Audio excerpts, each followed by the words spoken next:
एक साथ विचार विमर्श करने का समस्या आया, ये क्यों होना हो रहा है। तो इसका एक है, मैं आप सबको अनुरोध करता हूँ कि नेपाल एक देश ऐसा है, बहुत छोटी देश है और बहुत सुंदरता है और बहुत अच्छे पहाड़ों से, और 4,36,000 वहाँ के जात भूषा सब वहाँ रहते हैं। वहाँ में अभी एक बिल लाया, देखिए एक एक करके जनता को ऊपर हत्या कर रहा है, और जनता को हत्या मतलब गोली से दर्द नहीं कर रहा है, कागज़ों से कर रहा है। और जैसा एक बिल लाया, जो बिल था आपका ओम शब्द, जो ओम शब्द मेन शब्द माना जाता है संस्कृति में, क्योंकि आज हम एक हिंदू लीडर नेता होते हुए मैं ये कहना चाहता हूँ कि ओम शब्द हटाने से तो बचा क्या, उसका रीट तोड़ दिया और पार्लियामेंट में पारित किया गया है, और वो संविधान के खिलाफ पारित किया गया है। संविधान में बोलता है धारा 26 स्वतंत्र प्रभाव से रिलीजियस इंडिपेंडेंस एक्ट ये लोग ने लाया, और उपधारा 3 में लिखा है अगर कोई धर्म परिवर्तन करता है तो उसका ऊपर कार्रवाई होगा, दंडनीय होगा। तो सांसद लोग ने खुद ही किया, तो अभी सांसद बना जाए ना संविधान बना जाए ना इनका ऊपर कार्रवाई किया जाए। ये 3 मुद्दा बना हुआ जटिल मुद्दा है, और इस तरीका का सांसद को हम क्या सांसद माने, ना इनको हमने आज संविधान को माने, ना हम जनता को माने। यहाँ 3 मुद्दा बना हुआ है, ये आप लोग विचार विमर्श करिए और सोचने का समय आया। और दूसरा, एक NGO 1860 एक्ट का NGO धर्म परिवर्तन कराने के हेतु MCC मिलेनियम चैलेंज कॉरपोरेशन एक बिल NGO को लेके आके नेपाल में ये लोग ने पार्लियामेंट में इंट्रोड्यूस किया और नेपाल सरकार के साथ सहभागी बनाया। और नेपाल सरकार का जनता का जो आया है, जो पैसा आता है, जनरेट होता है रेवेन्यू में नेपाल गवर्नमेंट में, उसका 25% NGO को दिया जाएगा, MCC को दिया जाएगा। और MCC वो खर्च हिसाब देने का कोई ज़रूरी नहीं है, हिसाब भी नहीं देगा MCC, उसको कुछ नहीं करेगा, वो जैसा ये चाहेगा वैसे ही करेंगे, ऑडिट देने का ज़रूरत है। इस तरीक़े से ये लोग पार्लियामेंट में बिल इंट्रोड्यूस किया गया, उसमें सारा नेता एक हो गया, दरवाज़ा बंद करके पास कर दिया। और 3 नंबर में आइए, उसी तरीक़ा से आज एक डिजिटल मीडिया, सोशल मीडिया, पत्रकार, ये सारे चैनल, ये सबको बंद करने के लिए बिल पार्लियामेंट में एक बिल पेश किया गया है, विधायक पेश किया गया है, वो अभी चल रहा है, पास नहीं हुआ है, अभी उसमें चर्चा और इन लोगों का मंथन चल रहा है। कल उपेंद्र यादव को बुलाया KP ओली ने, और शेरबहादुर देउबा KP ओली का 2/3 बहुमत है, और उसके बाद उपेंद्र यादव को दे के 2/3 मेजोरिटी चाहिए एक बिल पास करने के लिए। इसलिए उपेंद्र यादव को आगे कोई इन लोग ने अपना एक संघर्ष करके और जनता से लूट के उसको पैसा दे के वो मेरा समर्थन में आओ, बिल पास किया जाए बोल के गया। काल इन लोग का चर्चा चल रहा था, तो उसी चर्चा के बीच में हम एक सम्मेलन करना आवश्यकता समझा, ये ज़रूरत समझा, क्योंकि आज किस तरीक़ा से अंधेरे में जनता को रख के ये लोग बिल पास करके देश को बर्बाद करने जा रहे हैं, आप लोग खुद सोचने का समय हो गया।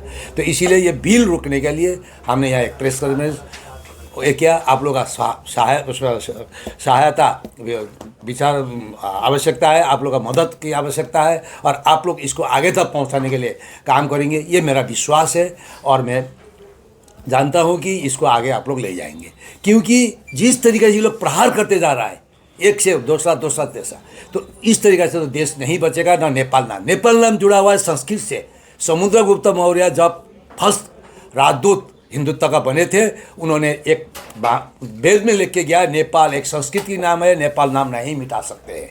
तो उसका ये लोग ख़त्म करने के लिए षड्यंत्र चल रहा है, इसलिए बिल पास। और तीसरा, ये आप एक राष्ट्रीय परिचय, नेशनल आइडेंटिटी बोल के एक बिल लेके आया, और वो जो रवि लामछाने अभी जो उसके पीछे जो लाग रहा है, रवि लामछाने आप लोग सुने होंगे, रवि लामछाने अभी चर्चा में है नेपाल में।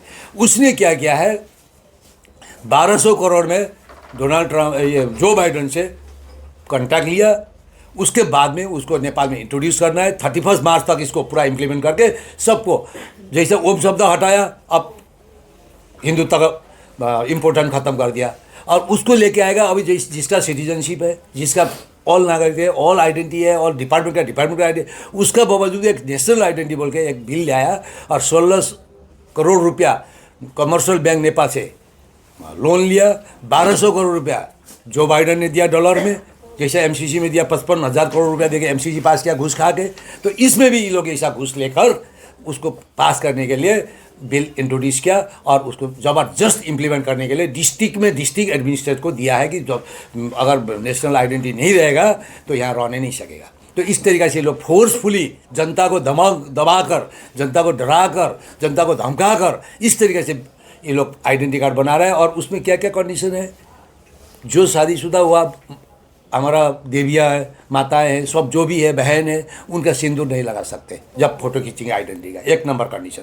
2 नंबर कंडीशन, चूड़ी नहीं लगा सकते, चूड़ी को निकाल देना पड़ेगा, फोड़ना पड़ेगा।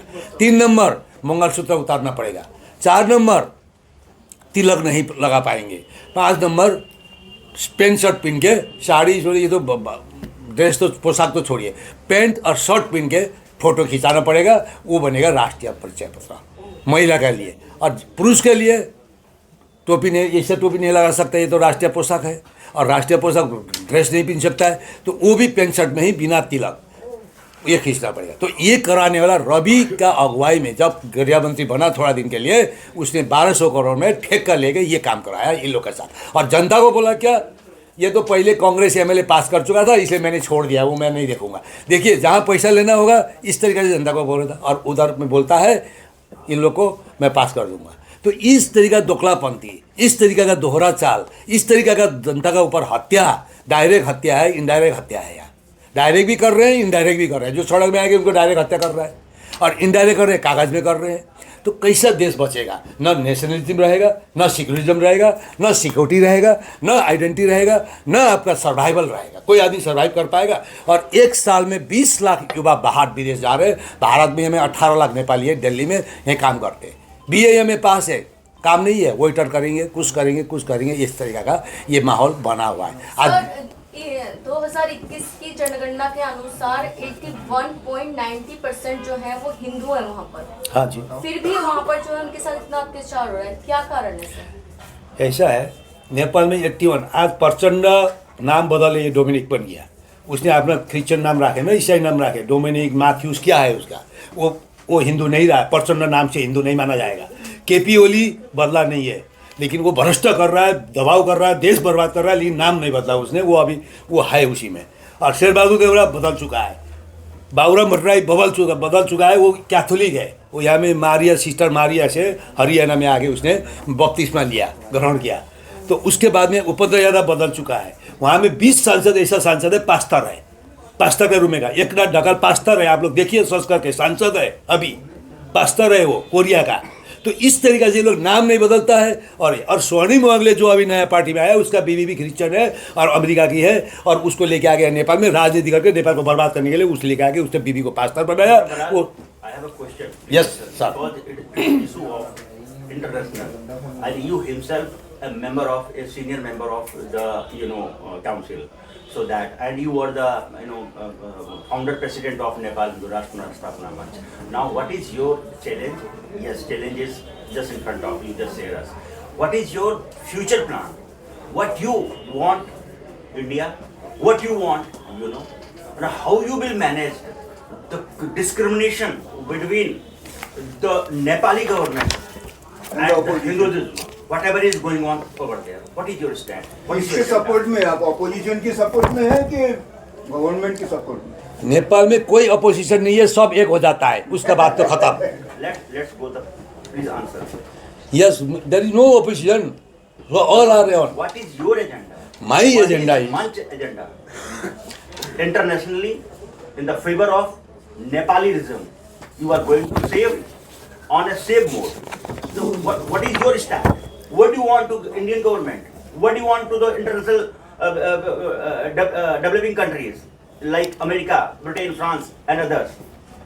So what is your stand? What is your agenda? What is your future plan to save humanity, to save religion, to save whatever the discrimination between the religious issue over there? Action plan. Action plan.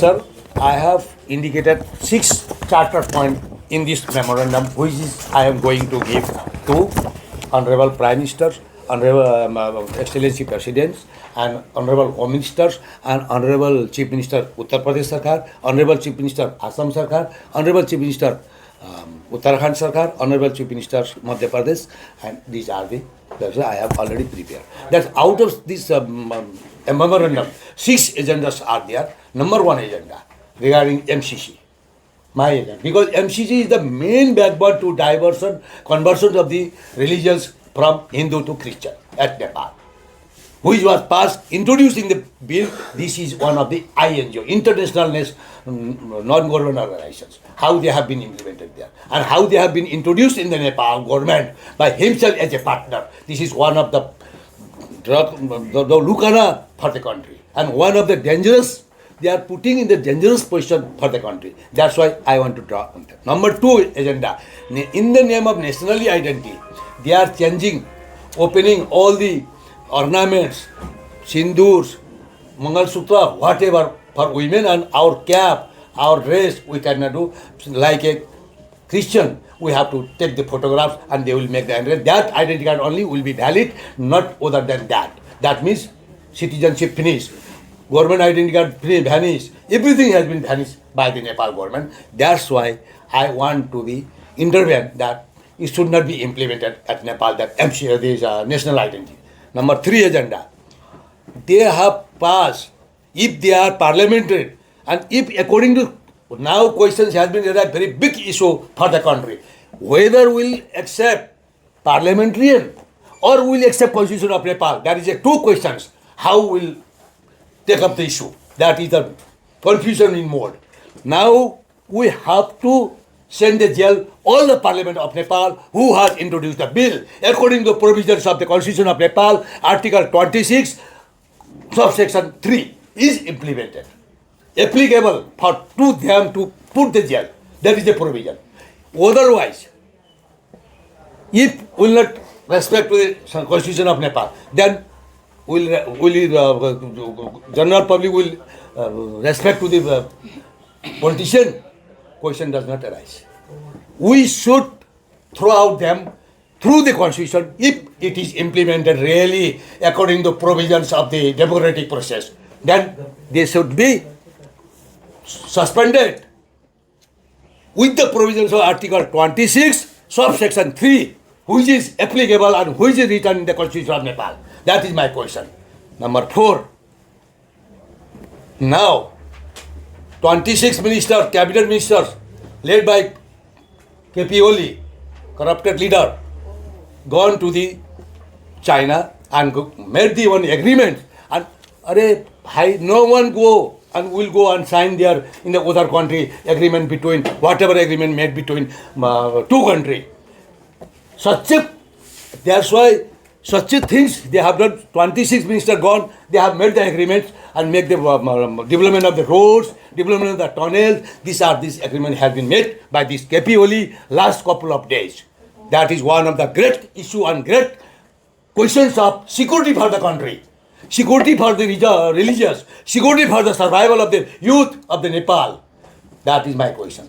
Number 4, 5, come. They have implemented one of the scheme that nationalism and whatever they have made the agreement, they have signed it MOU with the price. That means indirectly they have sold the country. That's why how you can believe, आप लोग कैसा हम इनको विश्वास कर सकते हैं, कैसा हम इनको नेता मान सकते हैं? काम तो सारे दलाली का किया है। आज तक डिप्लोमेट का कोई काम नहीं किया, विकास का कोई काम नहीं किया, जनता का कोई काम नहीं किया, देश के लिए कोई काम नहीं किया। डिप्लोमेटिक डायलॉग कैसा करना है, किस टाइप में करना है, किस लेवल में करना है, उसको नहीं किया। सीधा आपसे बोलता है पैसा दो साइन करूँगा, और कहाँ साइन करना है जगह बताओ। These are the factors of the Nepal politician। और अपने उन लोग ने खुद ही पार्लियामेंट में 2 में हमने संविधान लेके आए बोलते हैं, और वही 2 सेंटेंस में ओम शब्द हटाता है। तो इसका मतलब एंटी रिलीजियस है, एंटी हिंदू है। तो इन लोगों को नेपाल में रहना क्या दिया जाए? नहीं, इन लोगों को नेपाल से बर्खास्त करनी चाहिए। इसलिए हमारा एजेंडा सरकार, भारत सरकार को मैंने ये कहा है मेमोरेंडम में, 506 पॉइंट में है ये। इस तरीक़े से ये लोग देश बेचने में जाते हैं। तो भारत के साथ हमारा क्या है? भारत के साथ हमारा रोटी बेटी का रिश्ता है, हमारा संस्कार का रिश्ता है, और हमारा खान पान मिलता है। भारत में भी हिंदू है, हम भी हिंदू है, सब हम लोग एक बोल के भारत क्यों कब्जा नहीं कर रहा है? कर ले भारत हस्तक्षेप, कर ले भारत ले, और राज्य दे दे, नेपाली राज्य दे दो, नेपाल राज नाम से, नेपाल नाम ना मिटाए। ये मैंने आज साफ शब्दों में इसीलिए मैंने ये दिया है मुख्यमंत्री महंत योगी आदित्यनाथ जी को, मैंने दिया है प्रधानमंत्री श्री नरेंद्र मोदी जी को, देश अमित शाह जी को, राष्ट्रपति को। और क्योंकि ये मेन पिलर यही है देश में अभी, मोहन भगत जी, ये सब 8-10 जो है मेन पिलर है, ये मेन पिलर को मैंने ये बनाया है, ये ज्ञापन इनको मैं देना है कि as you said, you are the member of the UNO, and what is your stand by the what is your face to sort out this issue? this sort out is first I am taking the support and I am writing the letter to the entire main pillars of the Hinduism of the old in India. Now I will see what is their action. आप क्या हैं बताएं, आप क्या हैं, आप क्या हैं? मैं नेपाल के आप क्या हैं, नेपाल का क्या रिप्रेजेंट कर रहे हैं आप, ये बताएं। मैं नेपाल यूनिवर्सिटी ऑफ पुनेश्वर मंच के अंतर्राष्ट्रीय संस्थापक अध्यक्ष हूँ मैं। आप ये बताइए कि आप हिंदुस्तान में आके, दिल्ली में आके नेपाल की बात कर रहे हैं। यहाँ का गवर्नमेंट की रूल आउट होती है अपनी, तो वो गवर्नमेंट को कैसे रूल आउट कर देगी? यहाँ की गवर्नमेंट आप यहाँ पे दे रहे हैं, ये एजेंडा फिट कर रहे हैं यहाँ पर, तो वो गवर्नमेंट नेपाल गवर्नमेंट को कैसे सर्टिफाई कर देगी कि नहीं आप रोक देंगे सब चीजें? नेपाल भारत की गवर्नमेंट रोक देगी? अपना तो एजेंडा रुकवा लिया था उनसे, आप नेपाल की गवर्नमेंट को रुकवाने की बात कर रहे हैं क्योंकि वहाँ पे सारा चाइना और कम्युनिस्ट का सारा मामला चल रहा है। आप ये बताओ ना, ऐसा है, ऐसा यार। आई अंडरस्टैंड, जब जवाब दूंगा मैं आपको एकदम, नहीं शपथ, मैं जवाब दूंगा, मैं जवाब दूंगा आपको। आप लोग सुनिए, प्लीज सुनिए, आपका जवाब बहुत बढ़िया से दूंगा। मैं ये भारत के हिंदू युवा युवतियों से आप क्या मदद चाहते हैं? नहीं उसका नहीं, उनका जवाब देते पहले। अरे आपका जवाब दे रहा हूँ। क्या साथ क्यों बना है? अब ये दूसरी बताइए आप हमको पहले। Why UNO has been formed and why established and why some country has been formed? आप क्या बात कर रहे हैं? आप नॉलेज से बात करिए, आपने नॉलेज से बात करिए, आपने ऐसे बात करिए। I can take the issue in India, I can take the issue America, I can take the issue some country. Why not? क्या बात करते हैं आप? आप पूछ सकता है, नेपाल का जनता को छोड़िए, नेपाल का जनता से हम मैंडेट लेंगे, कल एक रजिस्टर में लेंगे, हम यूनो को लिखाएंगे, यूनो बोलेगा सब जनता से सिग्नेचर लाओ, तो हम लेके आएंगे सिग्नेचर। उस टाइम में यूनो ये टेक ओवर करेगा देश को, देश बर्बाद करने देने का किसी का अधिकार नहीं है। आप क्या क्वेश्चन कर रहे हैं हमसे? नहीं, आपका बात बिल्कुल सुना मैं। देखिए, देश खत्म नहीं कर सकता, देश बाहर से टेक ओवर होता है। आज तिब्बत का क्या हाल हुआ? तिब्बत का क्या हाल हुआ? आप बताइए, आप आपको नॉलेज नहीं है, ऐसे बात मत करिए। यूएनओ पक्का टेक ओवर कर सकता है, सार को भी पक्का टेक ओवर कर सकता है।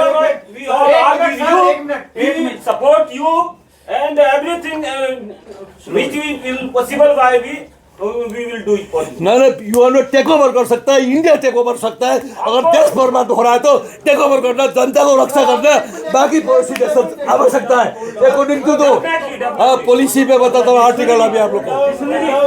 आर्टिकल सार दिया, अरे फॉरेन पॉलिसी सार दिया, आर्टिकल सार दिया, article 20 UNO respectively go through. अब क्या बात कर रहे हो? पक्का